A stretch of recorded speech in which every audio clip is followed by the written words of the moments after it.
Lakeside Dental Clinic, Go Island, is brought to you by Lakeside Dental Clinic.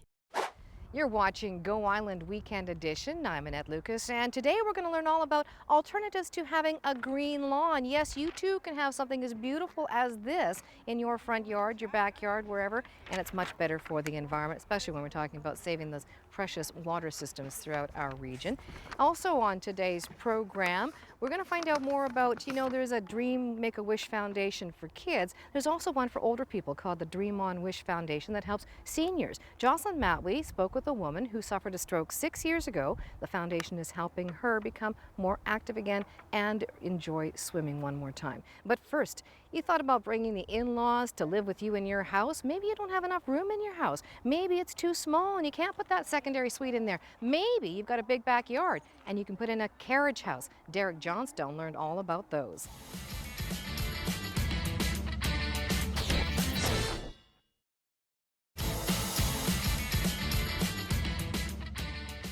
You're watching Go Island Weekend Edition, and today we're learning all about the RDN's push to try and get you to get rid of the lawn. Lawns are bad, they're evil, wicked, especially in the summer. Finding out about xeriscaping and other ways to have alternatives to putting a lawn in your front yard. Amy Robson is joining us today from Nature's Choice Design, who's going to explain what xeriscaping is and how we can do that. Thanks for joining us today, Amy. No problem. So what is xeriscaping? Xeriscaping is an efficient use of water, and so we become efficient with our mulching techniques. It keeps roots cool, it keeps moisture in there, but we also implore people to amend their soil and pick appropriate plant material. Right plant, right place. Okay, so we're going to find out more about those kinds of plants the next time we speak with you a little bit later on today. But right now, let's talk about the alternatives, what you can do. If you look around behind us here, there's this beautiful front yard. We're seeing more of these throughout the city because it's expensive to water, as well as we don't have that much water to go around. No, we don't. So tell me a little bit about, what people do to replace the lawn. Absolutely. We try to keep our sites as healthy as possible, so we integrate beneficial insect gardens, and that's what you can kind of see to my left. We also increase edibles, and so that homeowners are getting the most use out of their landscape, square footage. So we got a hazelnut tree just in the background there. We also like to use ground covers like mosses as well as thyme. This site's very sunny, and so we use woolly thyme. In shadier sites, we'll use moss and Corsican mint. We also like to use literally a lawn alternative, micro clover. It's a company in Port Cal, Surrey, and they've developed a really lovely product that gets nice and small. Premier Pacific Seed sells it, and it's a lovely product, and we're going to be doing that in the backyard. The backyard right now is just a big, huge field of dirt, yeah. And big holes and stuff like that. We might show you a shot of that. But some of the things we see here also, I know they do the mulches, they do the grasses, those are popular. Yep. And stuff like, the pathways and that. If somebody wanted to make a bigger one, like I'm thinking in my yard, I want to be able to drive on it. Yeah. Can I use the paver stones and the woolly thyme and all that? Absolutely, absolutely. Yeah, the compaction is something you have to deal with, and so we like to have permeable pavers so that water can still penetrate, so that our watershed stays nice and healthy. But then what we do is we like to beautify it by putting in woolly thyme and ground covers in and around it. And a vehicle can absolutely drive over that as long as there's some structure, a rock-like substance that will take the brunt of the weight. Well, that's great. I have to talk more about that when Absolutely. I find out what I'm doing with my front yard, but then I got to work it into the budget and, so we'll talk more about those things afterwards and what you can do. It doesn't have to be a big project like this. There's small things you can do as well. And the RDN wants to help you. We'll talk to Julie Pisani from there. And they've got workshops that they lead throughout the spring and also in the fall. But first, talking about the things that are happening on Go Island and talking about gardening, reaching out to people on Gabriola Island. There is an organization there called the People for a Healthy Community, and they do a lot of things through the nonprofit organization, including gardening to help others. Kelly Robinson has that story.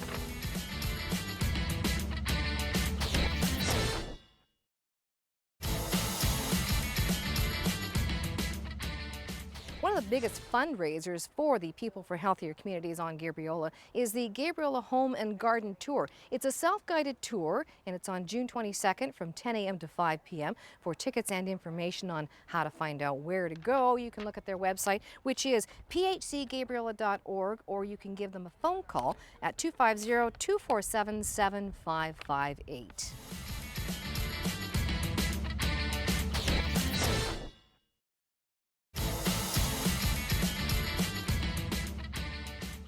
You're watching Go Island Weekend Edition, and we are learning all about having an alternative to a lush green lawn. And there's a very important reason why we're trying to do that here in Nanaimo. And Julie Pisani from the Regional District in Nanaimo is here to explain to us why the Regional District is really encouraging this type of environment instead of a lush green lawn. Thanks for joining us. That's right, no problem. So the idea behind promoting lawn alternatives is primarily for us looking at water conservation.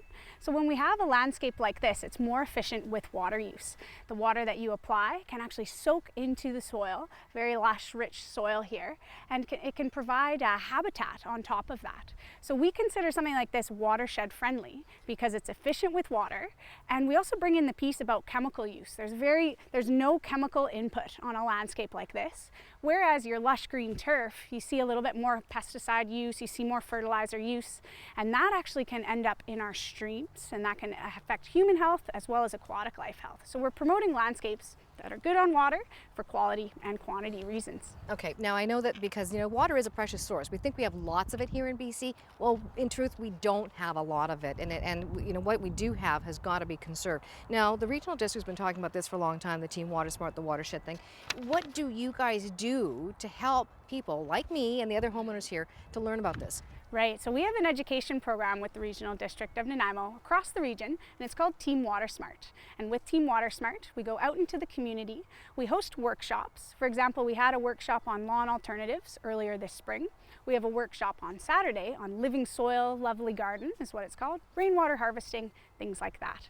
And that's actually where the homeowners here kind of found out about this idea to convert your lawn into something else. And with these kind of workshop series, we also have community booths at events during the summer. We have a website with resources for people, and we do home visits as well to help people tune their irrigation systems to make sure that they're not wasting water during the summer months.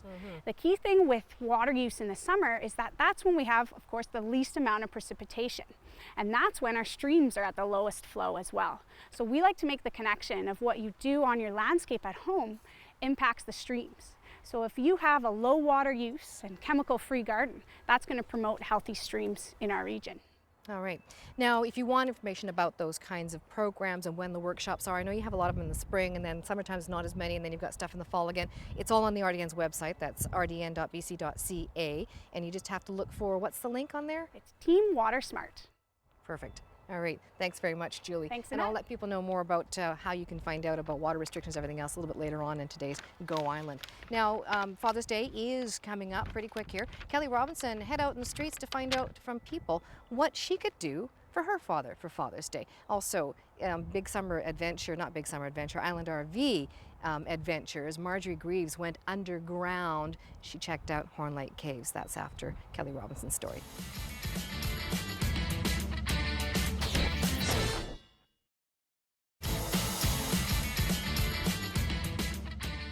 You're looking at dirt, and the reason why you're looking at dirt is because we've been learning all about alternatives to having lawns in your yard. Very important reason is to conserve water. Now, the RDN starts its watering restrictions in April of every year, and there are 4 levels, and they change depending on what time of the month it is, when it is in the year. Also, depending on how much rain we've had. If you want to find out more, you can go to their RDN website and look up the watering restriction tables.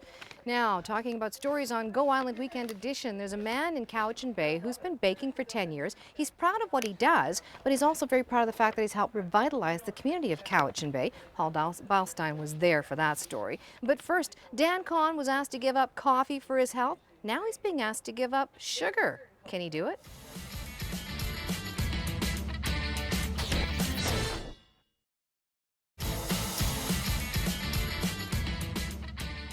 This is Go Island Weekend Edition, and we're learning all about alternatives to having that nice, lush green lawn.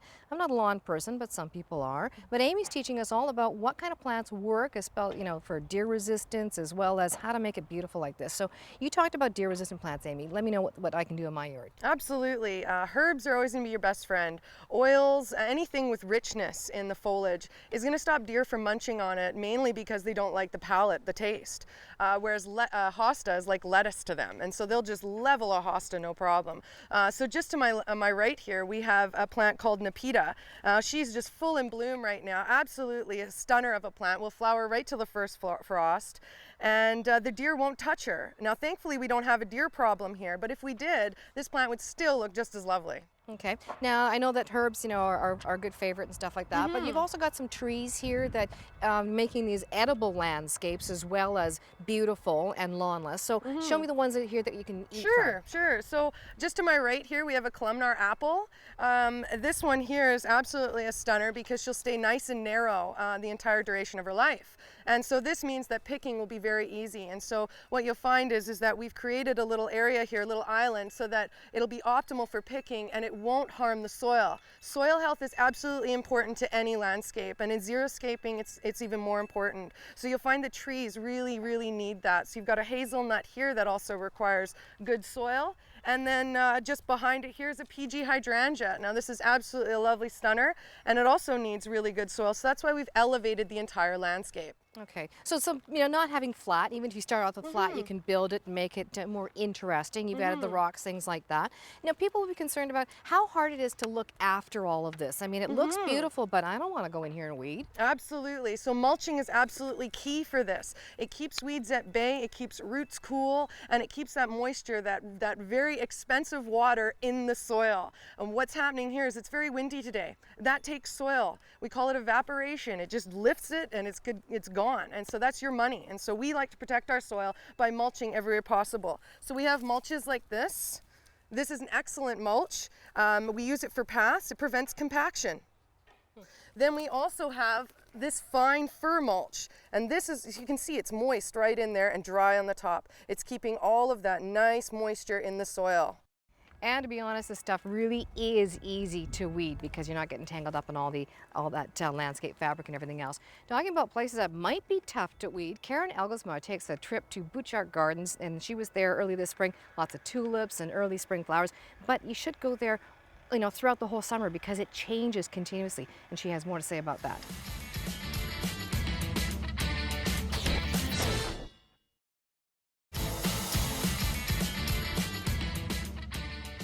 You too can have a sign just like this, and there's a way to do it. You have to email the RDN at watersmart@rdn.bc.ca a picture of your yard, how you're being water smart. Now that could be by having a golden lawn, which means you're not watering at all because it goes dormant in the summertime, or it could be showing that you're using native plants instead of buying, fancy plants that have to be watered all the time, showing how you're using xeriscaping as well, something like the yards here where they put in some alternatives to lawn with ground cover and mulch, things like that, or even how you're using rainwater to water your plants, and then you can win one of these signs. Now, Clocked is coming up next. Todd Jones, Derek Johnstone, they take off to Qualicum Beach to follow the clues set by Kate.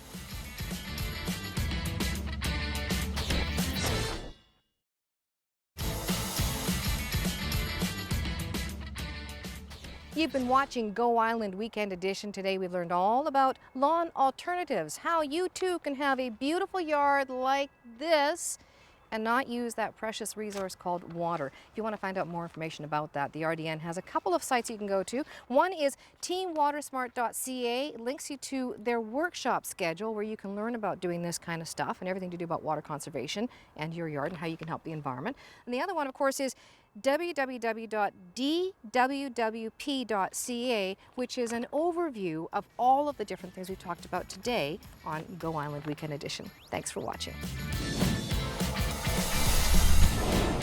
Lakeside Dental Clinic Go Island is brought to you by Lakeside Dental Clinic, a division of the Vancouver Island Implant Centre, delivering dental services, including dental implants and sedation dentistry, all under one roof. Clothing supplied by Catwalk Fashions,